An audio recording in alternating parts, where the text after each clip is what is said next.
জয় ঠাকুর, তিনিই গুরু, যিনি অন্ধকার থেকে আলোয় আসার পথ দেখান।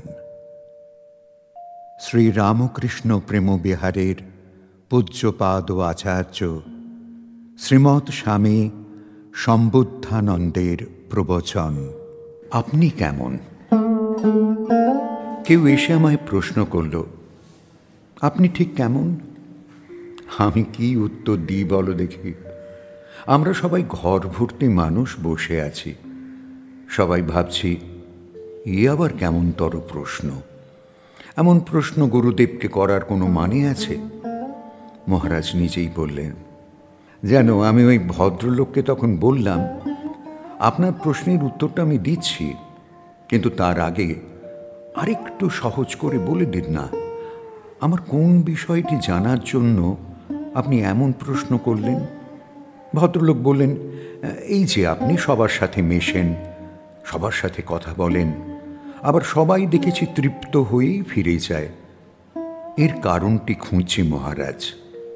মহারাজ এবার হেসে উত্তর দিলেন, বুঝেছি বুঝেছি, প্রথমটাতে প্রশ্নটি তোমার ঠিক ধরতে পারিনি, এবার বুঝতে পেরেছি। আমি আপনার মতন। আমরা সবাই ভাবছি এমন মানুষটি কে? কেই প্রশ্নটি করল। মহারাজ বললেন, না বাবু, কে এই প্রশ্নটি করেছে, কখন করেছে, এইটি বিষয় নয়, বিষয়টি অন্যত্র। আমার ওই প্রশ্ন শুনে আনন্দই হয়েছে। আমি উত্তরটা বরং সুন্দর করে দিই, তোমরা শোনো। কি হয় যেন, মানুষ যখন কোনো অন্য একজন মানুষের সাথে মিশতে যায়, তখন তার নিজস্ব বুদ্ধি, সত্তা, মান ইত্যাদি সব নিয়েই যায়, আর প্রতিটি অস্ত্র ব্যবহার করেই নতুন মানুষটির সাথে কথা বলে। এতে অপরকে জানার সুযোগ, পরিচয়ের সুযোগ কমে যায়। এমনি অন্য মানুষটির কাছে আসার সুযোগই হয় না, যে যার সে তার থাকে। তারই মধ্যে একটু আধটু তৃপ্তি পেল তো ভালো, নইলে দুজনেই নানান বেদনা, অসন্তোষ, দূরত্ব নিয়ে ফিরে আসে। আসলে কি হয়, যে যার নূতন মানুষটিকে নিজের মতো কতটা, এটাই প্রথমে বিচার করে। তারপর যত আলাপ এগোতে থাকে, ততই নিজের অভিমত, অনুশাসন দিয়ে নিজের কবলে আনতে চায়, ফলে নানান পরিস্থিতির জন্ম হয়। উভয় চায় উভয়কে জেনে নিয়ে নিজের বশে করে নিতে। এতেই সংঘাত, বিদ্বেষ, কখনো আবার মানিয়ে নেওয়ার নানান পরিস্থিতি এসে যায়। এরপরও রয়ে যায় আর এক অবস্থা, বেশি দিন তো কেউ কারোর অধীনে থাকতে পারে না। প্রত্যেকেই একটা নিজস্বতা নিয়ে জন্মায়, প্রত্যেকেরই একটা পছন্দ অপছন্দ আছে, ধৈর্য আছে, আশা প্রত্যাশা আছে, সব মিলে ধীরে ধীরে একটা ভাঙন তৈরি হয়। যে চালাক, সে প্রথমটায় সবটাই মানিয়ে নেয়, কিন্তু মনে রাখতে হবে এর সাথে সাথে ধৈর্যটাও তৈরি করতে হবে, নইলে সম্পর্কটা দীর্ঘস্থায়ী হবে না। অনেকে সুযোগ সুবিধার কারণে ঘাপটি মারে, এটাও খারাপ, কারণ একদিন ওই বিষয়টি মিটলেই ব্যথা যন্ত্রণার আবির্ভাব হবে। দুই পক্ষই নিজেদের মনোভাব নিয়ে প্রচণ্ড শক্ত বা চতুর হতে শুরু করলে ওই ক্ষেত্রে বিষয়টি বেশ জটিল হয়ে যায়। নবাগত দুই মানুষের সম্পর্কের গড়নটাই ভেঙে পড়ার ভয় থাকে। নবাগত এলেই সচেতন হতে হবে, তাকে জানবার চেষ্টা করতে হবে, সরলের সরল হতে হবে। চতুর আসুক, দুষ্ট আসুক, ভালো আসুক, মন্দ আসুক, নিজের সরলতার রূপ থেকে সরতে হয় না। আবার বোকার মতো বিশ্বাস আর সম্পর্ক গড়ে জড়িয়েও পড়তে হয় না। জড়িয়ে গেলে তো তার অধীনে চলে যেতে হবে। নিজের বুদ্ধি, জ্ঞান বিসর্জন দেওয়াটা ভালো নয়। নিজের নিজস্বতাটা স্বতন্ত্রভাবে রক্ষা করা উচিত। এই জন্যই আমার পথ কি জানো? আমি আমার কাছে যারাই আসে আমি তাদের মতো হয়ে যাই, প্রাণপণ করে তার মতো হয়ে থাকি, আর সে তাতে শান্তি পায়, সহজ করে নিজেকে প্রকাশ করতে থাকে। আমারও নিজস্বতার সাথে কোনো বিরোধ হয় না। আমি তো আমি, শুধু শুধু আমিটা সবার কাছে জাহির করে কি হবে? আমি তো আমার সাথে থাকব। আমার জ্ঞান তো আমার পথ চলার জন্য, আমার ক্ষমতা তো আমার আমিকে গড়ে তোলার জন্য।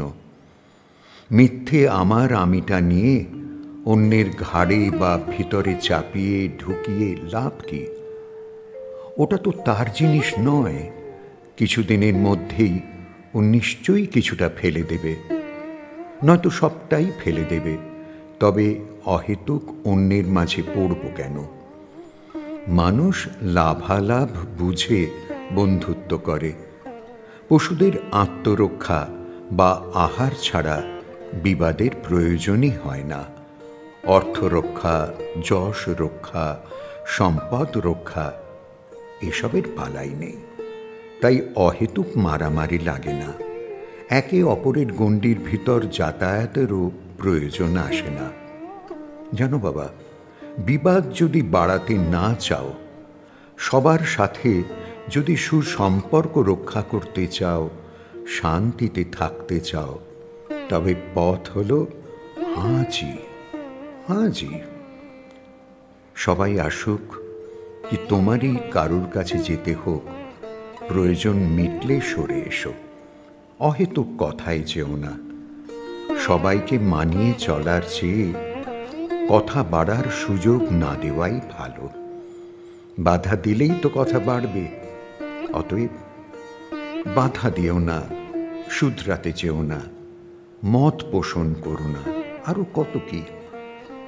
তোমায় কেউ জিজ্ঞাসা করলে মিষ্ট সুন্দর তার মনের মতো করে পরিবেশন করো।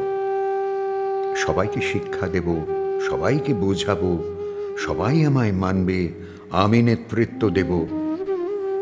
ওতেই তো পৃথিবীর এই বেহাল। ধৈর্যের অভাব, ধৈর্যই ধরতে চায় না কেউ। তা মিশবে কেমন করে? মেলামেশা জানো তো একটা শিল্প, শিক্ষা, ভীষণ কঠিন কাজ। আমি তো বাপু কেউ সামনে এলেই ভাবি, ঠাকুর সহায় হও, আমি যেন তোষ করে দিতে পারি। কি হবে বোঝাবুঝির সভা করে?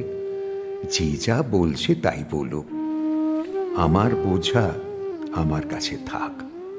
মজা দেখো, সাক্ষী দ্রষ্টা হয়ে যাও। ভাববে যেন যেমন খুশি সাজো, যেমন খুশি বলোর একটা প্রতিযোগিতা। তুমি বিচারক হতে যেও না, আবার দর্শক হয়ে যাও। দেখো কত মজা। ঠাকুর শ্রী শ্রী রামকৃষ্ণের কথা মনে নেই? বলতেন, থাকো না পাঁকে, দোষ নেই, পাঁক মেখো না গায়ে, পাঁকাল মাছ হয়ে যাও। আমি তাই কেউ আমায় দেখতে এলে, আলাপ করতে এলে একদম তার মতো হয়ে যাই। উপরে উপরে নিজে নিজের মনের আসনে চুপটি করে বসে থাকি। শিক্ষা, বুদ্ধি, অভিমত এসব সবাইকে দিতে নেই। সবাই আসে তার মত ফলাতে, জানাতে, নিজেকে বড় করতে। ওতেই গা ভাসিয়ে দিতে হয়, নিজের ভাবটি ধরে রাখতে হয়।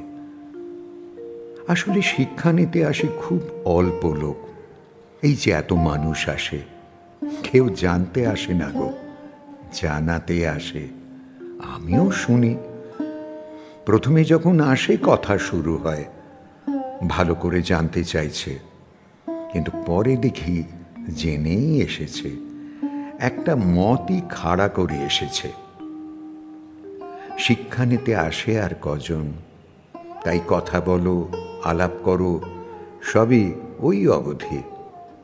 মন দিও না, গভীরে যেও না, কিছু প্রত্যাশাও করো না। এবার তোমরা বুঝেছ কেন বলি আমি তোমার মতো। যে যার যতখানি নিজের জায়গাটা অপরের সাথে ভাগাভাগি করতে পারে, ততই শান্তি, ততই আনন্দ। মনের ঘর ভাগ দিতে হয় না, দিতে যদি হয় তো বাইরে বাইরে সোহাগ করো, মেশো, কিন্তু আসল জায়গায় চুপ।